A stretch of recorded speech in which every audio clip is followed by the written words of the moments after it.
नमस्कार साथियों, स्वागत है आप सभी का हमारे यूट्यूब चैनल पढ़ो बिंदास पर। आज के वीडियो में हम बात करेंगे दक्षिण पूर्वी पठारी प्रदेश की। अगर आपको राजस्थान के भौतिक विभागों का वर्गीकरण देखना हो या अन्य भागों के बारे में जानना हो, तो आप पीछे की वीडियोस देख सकते हैं। तो चलिए वीडियो शुरू करते हैं।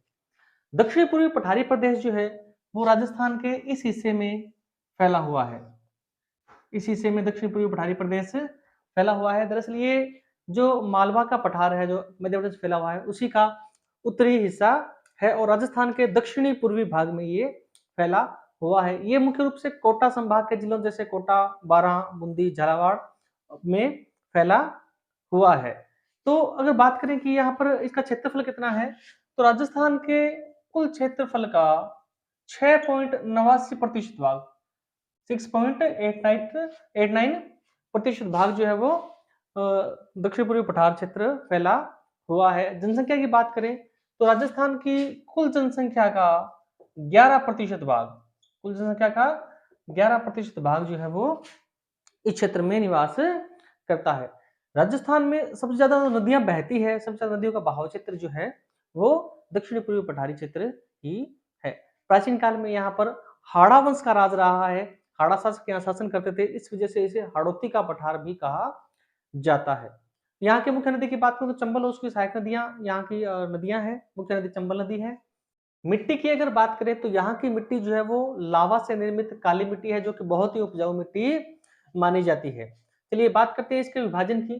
तो जो हमारा दक्षिण पूर्वी पठार है, इसे दो भागों में बांटा गया है। तो जो सबसे पहला भाग है वो है विंध्यन कगार भूमि, विंध्यन कगार भूमि, और दूसरा जो है वो है दक्कन लावा पठार। इन दो भागों में से बांटा गया है। तो विंध्यन कगार भूमि जो है, ये जो हिस्सा है वो विंध्यन कगार भूमि के नाम से जाना जाता है, जिसमें करौली है, धौलपुर है और सवाई माधोपुर जिले आते हैं। तो विंध्यन कगार भूमि से जो कई बार प्रश्न पूछा जाता है वो ये आता है कि यहाँ पर बलुआ पत्थर पाया जाता है। तो लाल बलुआ पत्थर जो है वो सबसे ज्यादा कहाँ पाया जाता है, वो धौलपुर में पाया जाता है।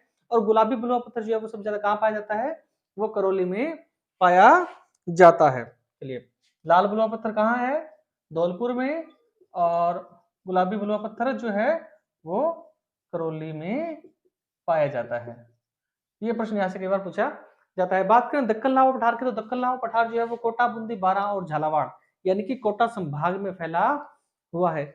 यहाँ से जो कई बार प्रश्न पूछा जाता है वो पूछा जाता है मुकुंदरा के बारे में। मुकुंदरा हिल्स, मुकुंदरा की पहाड़ियां कहाँ है, तो मुकुंदरा की पहाड़ियां मुख्य रूप से कोटा में फैली हुई है। और अभी पीछे एक प्रश्न भी आया था कि शाहबाद उच्च भूमि कहाँ है, तो शाहबाद उच्च भूमि जो है वो बारां में स्थित है। आज की वीडियो में बस इतना ही। वीडियो पसंद आए तो चैनल को लाइक और सब्सक्राइब करें। मिलते हैं नए वीडियो के साथ, तब तक के लिए पढ़ो बिंदास, जियो बिंदास।